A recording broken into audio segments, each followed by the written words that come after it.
शुभ नाम क्या है आपका? मेरा नाम विनोद सिंह यादव, एडवोकेट। जैसा कि सर हमें ज्ञात हुआ है कि आप आम आदमी पार्टी से संभावित मेयर के प्रत्याशी हैं, तो इस संबंध में हम लोग आज यहाँ पर आए हैं। उस संबंध में आप जानकारी देने का प्रयास करें। हमारे पार्टी के जिला अध्यक्ष जो हैं उनसे बात हुई थी, उन्होंने कही आप मेयर का चुनाव लड़िए, तो मैंने ठीक है मेयर का चुनाव मैं लड़ूंगा बिल्कुल, लेकिन पार्टी की तरफ से हमें लोग भी चाहिए और थोड़ा कहीं कहीं पे आर्थिक मदद भी चाहिए। उन्होंने कही की जाएगी, उसके लिए हम तैयार हैं। मेयर का चुनाव है, बड़ा चुनाव है, उसके लिए हमें लड़ने के लिए रणनीति बनाने पूरी पड़ेगी और रणनीति के हिसाब से लड़ेंगे और चुनाव जीतेंगे। तो जैसा कि नगर निकाय की अभी डेट जो है वो क्लियर हो चुकी है, तो इतने कम समय में आम आदमी पार्टी किस तरह से नगर निगम में आ सकती है? क्योंकि हाल ही में 2022 में जो चुनाव हुए थे विधानसभा के, उसमें आम आदमी पार्टी बहुत बुरी तरह से यहाँ पर हारी है।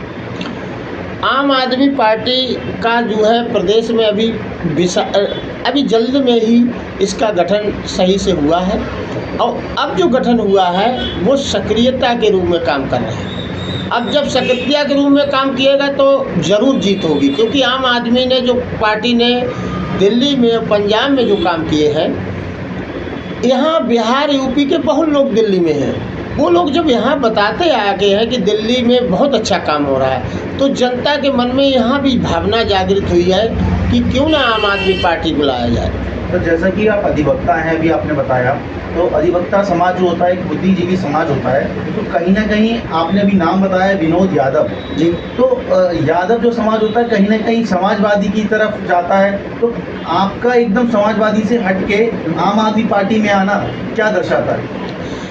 हमारा किसी पार्टी से कोई विवाद नहीं रहा, हम सभी पार्टियों के लोगों में हमारा संपर्क रहा और जाना यहाँ भी अधिवक्ता भी हैं सभी पार्टियों में, वो भी एक दूसरे से संबंधित है। लेकिन मेरा मेन उद्देश्य था दिल्ली में जो काम हुआ और जो केजरीवाल सरकार ने किया,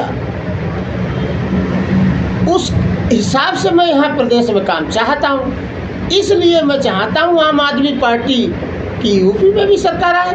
हमारा यादव जातिवादिता से हम संबंध नहीं रखते हैं, जो काम करेगा उसे वोट समाज देगा। सर जैसे कि मेयर का चुनाव एक बड़ा चुनाव होता है, और बरेली के अंदर किन मुद्दों को लेके अगर आप जीतते हैं तो किन मुद्दों को लेके जनता के सामने आएंगे? मुद्दा मेरे यही होंगे, अगर मैं जीता चुनाव तो सबसे पहले जो हमारे क्षेत्राधिकार में आते हैं क्षेत्र, उनमें सबसे हाउस टैक्स है, वाटर टैक्स है, इसको दिल्ली की तरह माफ़ किया जाएगा। और जो सुविधाएं जैसे जो सड़क 6-6 साल में बन रही हैं, एक सड़क, ये क्या ड्रामा है? पूरे दिन हम लोग धूल से बीमारी से ग्रस्त हो रहे हैं, बच्चे पढ़ने जा रहे हैं, बीमार हो रहे हैं। 1 महीना में ही सड़क एक बनेगी, चाहे एक ही सड़क बने। सर मौजूदा जो मेयर हैं डॉक्टर उमेश गौतम, वो तो स्मार्ट बरेली बना रहे हैं, तो किस तरह से विकास तो बरेली में हुआ है?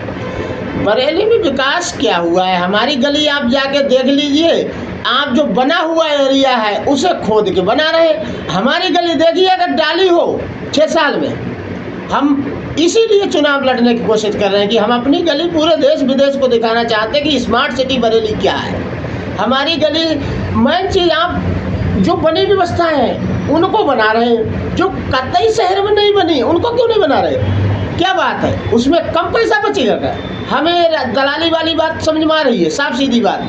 क्योंकि चुनाव अगर लड़ना है, अगर गौतम जी है कोई मेयर हो, मैं सभी के लिए कह रहा हूँ कि अगर आपको काम करना है तो मोहल्ला की गलियां भी सही कराने पड़ेंगे। ये नहीं जो गली में पानी भरा है उसको सही नहीं कराया, जो सही चल रहा है उसमें आपने काम जारी करा दिया, ये क्या है?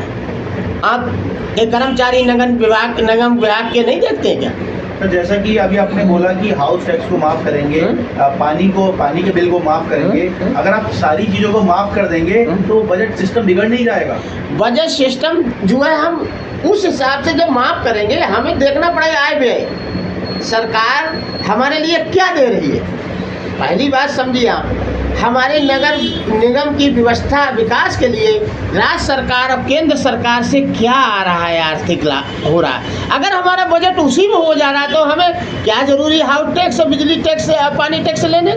सर एक मेरा लास्ट क्वेश्चन है, बरेली की आवाम को 1 मिनट में आप समझा दीजिए कि आप क्या संदेश देना चाहते हैं। अगर आप मेयर बनते हैं तो उनके लिए क्या क्या सुविधा लेकर आएंगे जो मौजूदा मेयर के कार्यशैली से बिल्कुल अलग होगी। बरेली के जो जनता है उसके लिए मैं यही कहूँगा कि अगर मैं चुनाव में प्रत्याशी अभी संभावित हूँ और हुआ और जीता तो सबसे पहले कोई भी मोहल्ले की जो सबसे बिगड़ी हुई गलियाँ हैं उनको सुधार किया जाएगा, जिससे उनके बच्चे स्कूल जाने में बच्चे हैं उनको बहुत प्रॉब्लम होती है, स्कूल नहीं जा पाते हैं, बीमार होते हैं, पूरे घर बीमार गंदगी की वजह से होते हैं। सारी गंदगी बरेली की जो गलियों की है उन्हें साफ करेंगे। मेन रोड तो करेंगे ही, मेन रोड को 1 महीना में एक दांव होगा, जो भी रोड चलेगा 1 महीने में वो काम करिए, 2 महीने में ज़्यादा दूसरा रोड में जब नंबर लगेगा जब वो काम क्लियर हो जाएगा।